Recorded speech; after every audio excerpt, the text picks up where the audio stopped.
الرحمن الرحیم۔ رسول اللہ صلی اللہ علیہ وسلم اور تشدد و سختی کے بارے میں ہدایات۔ رسول اللہ صلی اللہ علیہ وسلم تشدد اور سختی کی ہر نوعیت کے مخالف تھے۔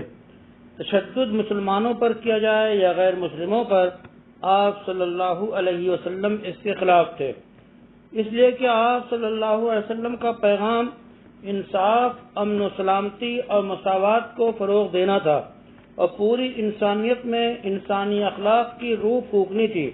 اللہ کی مشیت یہی ہوئی۔ اللہ تعالیٰ نے رسالت کے نمایاں اسباب آپ صلی اللہ علیہ وسلم کے لیے مقرر فرمایا۔ اللہ نے فرمایا وما ارسلناک الا رحمۃ للعالمین، رحمت بن کر آئے تاکہ گڑھے میں گری انسانیت کو نکالیں، رحمت بن کر آئے تاکہ درندہ صفت بنی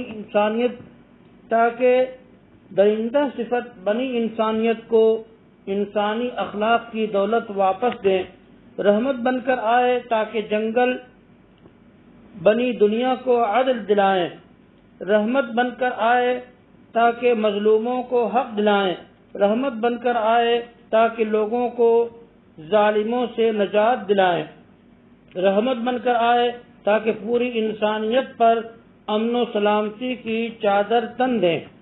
اس لیے رسول اللہ صلی اللہ علیہ وسلم نے نہ کبھی تشدد کا آغاز کیا، نہ کبھی وہ راستہ اپنایا، نہ لوگوں کو اس پر اکسایا، نہ کبھی تشدد پسندوں کی حوصلہ افزائی فرمائی۔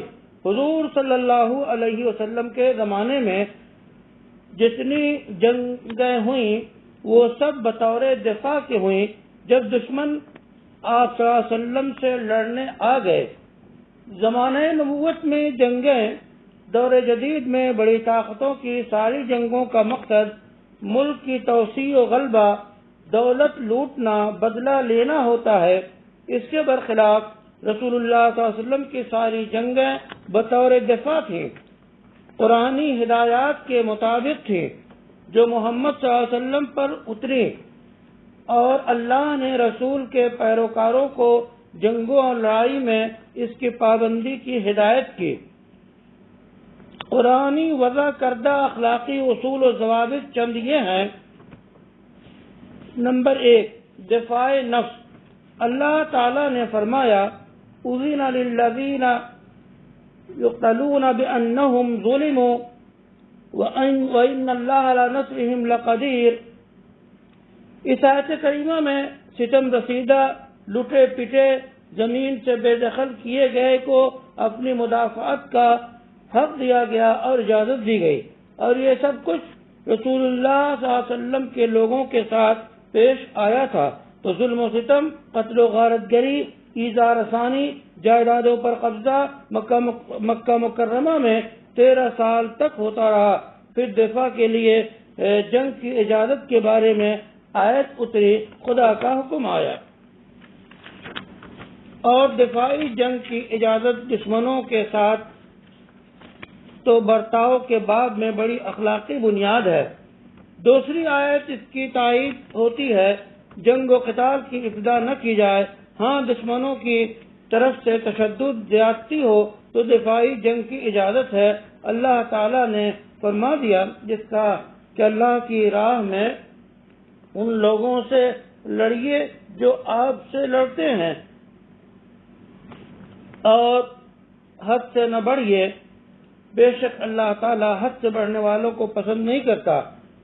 یہ ترجمہ اس سے مراد اللہ کی واضح ہوتی ہے کہ جنگ کی ابتدا اسی وقت ہوگی جب دشمنوں کی طرف سے پہل ہو اور مسلمانوں کو ظلم کے آغاز سے روکتی ہے۔ دوسری چیز انصاف، برابری اور ترقی۔ محمد عربی صلی اللہ علیہ وسلم نے اپنے تمام پیروکاروں کو صاف صاف بتا دیا کہ جنگ و جیت کا مقصد ذاتی رنجش و انتقام، جائیداد و دولت کا حصول اور ظلم و بربریت اور لاقانونیت پیدا کرنا ہرگز نہیں ہے، جیسا کہ دور حاضر کی جنگوں میں یہی سب ہوتا ہے، اور تاریخ گواہ ہے کہ دنیا پر قبضہ کے وقت مغلوں نے کیا کیا، اور جن ملکوں پر ہٹلر نے قبضہ کیا ان میں اس نے کیا کیا، فرانسیسیوں اور انگریزوں نے جن ممالک کو غلام بنایا وہاں کیا کیا۔